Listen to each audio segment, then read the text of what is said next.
Have you ever found yourself scrolling through financial headlines, wishing someone could just uh, cut straight to what really matters? That's our mission today. We're diving deep into the market pulse, July 2025 outlook and highlights. We're taking a comprehensive look at where the markets are, what's driving them, and what's coming up fast on the horizon.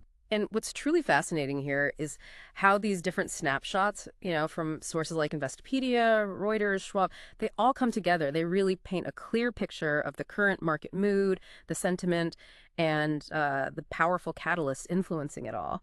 Our goal really is to pull out those critical nuggets of knowledge for you, help you get informed quickly without feeling, buried under a mountain of numbers. Right, exactly. And just so everyone knows, we're looking at data as of July 21, 2025, with some trade times noted from July 19. Okay, so let's kick things off. A quick snapshot of some key market players. What's jumping out at you from the raw data? What's the story these numbers are telling us right now? Well, looking at the major benchmarks, you can see a bit of a nuanced picture. Take the SPDR S&P 500 ETF Trust, SPY. It's currently at 627.58 USD. That's down just 0.44 USD from its previous close, so pretty flat. Okay. And similarly, the Invesco QQQ Trust, QQQ, that's at 561.26 USD, which is, again, just a small dip, 0.56 USD lower. These slight dips, despite the market being generally high, they sort of suggest a quiet pause, like it's holding its breath. Yeah, a holding pattern almost. Exactly. Even Bitcoin, it's seeing a modest dip too, trading around 117,276 USD. Interestingly, though, Apple, AAPL, that one stands out a bit. It's actually posting a small gain. Oh, okay. Yeah. Up 1.15 USD to reach 211.12 USD. So some individual company resilience there. So across the board, mostly flat or slightly down for these big ones, except for Apple showing a little strength. Yeah. It does feel like the market's taking a collective breath, like you said. What does this immediate snapshot mean for the broader market picture? What are the bigger forces shaping this mood? Well, if we connect these individual moves to the larger narratives, it's clear these seemingly small shifts are part of a much bigger story. And this is where we start to ask, what factors are truly shaping the market's current mood? What's pushing and pulling these numbers? That's the key question, isn't it? From our sources, Investopedia, for instance, we're seeing equities had a pretty muted open. Futures were trading mostly flat. This quiet start seems tied to what's being called a heavy earnings week. Investors are really kind of holding their breath, anticipating major reports. Think Tesla, Alphabet, that's Google, of course, Intel, Verizon, Coca Cola, big names. Big names indeed. And while that anticipation hangs heavy, you look at the tech sector specifically. It's been on a tear recently. The Nasdaq hit record highs not long ago, largely fueled by those incredible gains in AI chip companies, NVIDIA, AMD, TSMC. Right, the AI boom. Exactly. But here's where it gets interesting. While the headlines scream record highs, analysts, and this is from investors.com, are actually starting to sound a note of caution. They're talking about potential short-term pullbacks. So it's a bit of a mixed signal there. Lots of enthusiasm, but maybe some technical worries underneath. Sounds like a real tug of war between that optimism and maybe some underlying caution. Shifting gears a bit, what about industrials? The S&P's industrial sector has been, a quiet superstar. It's up around 15% year to date. That's almost double the broader market's 7%.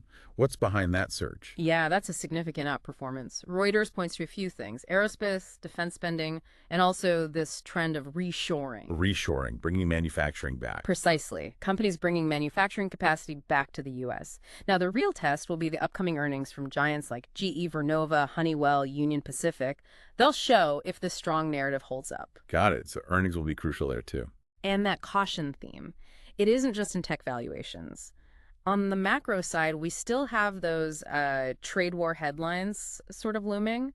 Barron's highlights that August 1st tariff deadline on EU imports. That's a significant wild card. Right. The trade tensions haven't got away. Not at all. And we also have Fed speakers scheduled this week, including Chair Powell. But, the general expectation is for pretty limited new insights. They're in that pre-meeting blackout period. So we'll listen, but the market probably isn't expecting fireworks there. Okay, that makes sense. Now, here's something else, kind of a massive tailwind, maybe. Corporate buybacks. U.S. firms are apparently on pace to repurchase, an estimated $1 trillion of their own stock in 2025? That's the projection. Yeah, it's huge. So just for our listeners, that's like a company buying its own shares back from the market, right? reduces the shares out there, often boosts the remaining share value. Exactly. It provides significant support for valuations. And Reuters points out that July is historically a strong month for these buybacks, so the timing is interesting. It's a timely boost. A built-in support mechanism almost. You could see it that way, yes. And finally, on the data front, we're keeping a close eye on incoming economic numbers. We've got June data coming up for new and existing home sales, durable goods orders, jobless claims. These aren't just dry numbers. As Investopedia and Schwab Brokerage point out, they're really key insights into the broader health of the economy. Consumer spending, manufacturing activity, it all ties together. Okay, so we've painted the big picture, the forces at play. Let's zero in now on the immediate future, the next few days. What's specifically on the calendar this week that could either, confirm these trends or maybe throw a wrench in the works? Right, this week is definitely packed. It really starts heating up Tuesday, July 22nd. We're expecting more Fed commentary, but maybe the real action is in earnings. Coca Cola, AT&T, Danaher, TI, Philip Morris are all reporting. Okay, quite a mix there. Then Wednesday, July 23rd brings the mega caps. Tesla and Alphabet, huge ones, plus GE Vernova and IBM. Wow, Tesla and Google on the same day. Yeah, that'll be a big one to watch, and it doesn't stop there. Thursday and Friday, July 24th and 25th, we get Intel, Honeywell, and Union Pacific on Thursday, HCA Healthcare on Friday, plus we get the release of that critical durable goods and home sales data we mentioned. That is a heavy week. So, given this intense lineup, what are analysts thinking? What are they expecting? How do they view these upcoming events? And maybe what are the deeper trends influencing their projections right now? Well, generally, Wall Street seems positioned for a strong start to this earnings season. About 85% of the Q2 reports that are already out have actually beaten expectations, which is pretty good. That sounds positive. It is. But here's the crucial caveat, the but. Continued upside isn't just about hitting past numbers. MarketWatch and Schwab Brokerage note it really depends on forward guidance, Right. especially from those sectors sensitive to tariffs. So it's about what companies say about the future, not just the Q2 results. Exactly. They need to tell a compelling story about what's coming next. Okay. And what about the technical side? You mentioned the Nasdaq highs, but also some caution. Right. So technically, the S&P 500 and Nasdaq are indeed near all-time highs. That's the headline.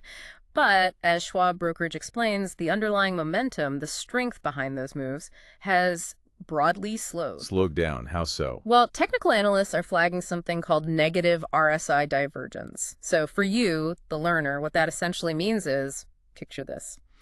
The price is making new highs, yay, but the indicator measuring the strength or momentum of those rallies, the RSI, isn't confirming those highs. It's lagging behind. Okay. So price is up, but the oomph behind it isn't quite keeping pace. That's a great way to put it. It's often seen as a subtle technical signal that warrants, some caution. Like maybe the rally's getting tired. Got it. Like the engine's roaring, but maybe the warning light is just starting to flicker. Exactly. It's something to keep an eye on. And those macro risks we talked about earlier, they haven't disappeared. Trade tensions, EU, maybe Canada, Mexico, and of course the Fed's September rate outlook. Those remain key wildcards. Right. Investors.com reports that while analysts like Ed Yardeni and UBS still expect earnings growth for the S&P to continue, they're also seeing PE risks. PE risks, price to earnings, meaning stocks might be getting expensive relative to their earnings. Precisely. Stock prices have risen quite a bit, pushing those PE ratios high. It means there's less room for error if earnings don't meet those pretty elevated expectations. Valuations are stretched. Okay, so a lot brewing under the surface. With all that in mind, what are we watching like right now, today? Okay, so pre-market today, we're looking at Verizon. They're set to report earnings.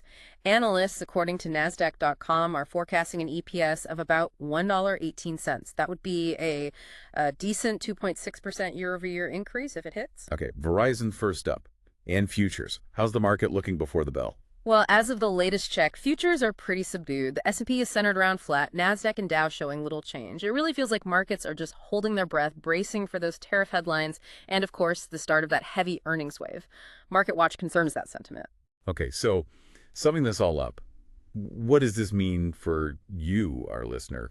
We've seen markets starting the period pretty steady, maybe a touch muted, but there are a lot of big catalysts just around the corner. A packed earnings week, that looming August 1st tariff deadline, ongoing Fed updates.